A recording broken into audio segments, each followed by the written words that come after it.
জামালপুরে ভারতীয় বিপুল পরিমাণ ব্লেড সহ একটি মাইক্রোবাস জব্দ করেছে র্যাব ১৪ এর সদস্যরা।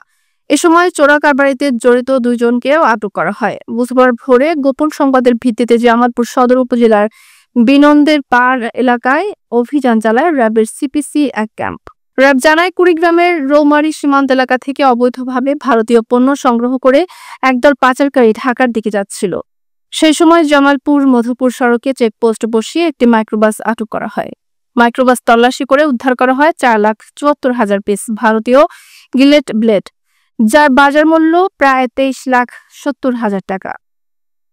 এ সময় আটক করা হয় দুই চোরা কারবারি, মাইক্রোবাস চালক মোহাম্মদ সাদ্দাম হোসেন এবং সহযাত্রী মোহাম্মদ আবুল খায়ের। দুজনেই জামালপুরের দেওয়ানগঞ্জ উপজেলার বাসিন্দা।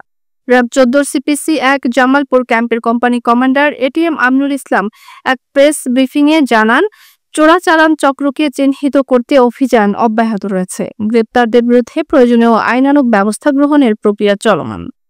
এই আসামিদ্বয়ের বিরুদ্ধে আমাদের যাবতীয় আইনগত কার্যক্রম প্রক্রিয়াধীন এবং মালের মালিক, প্রকৃত মালিক যে, তার আমরা নাম ঠিকানা পেয়েছি, তাকে ধরার অভিযান অব্যাহত আছে।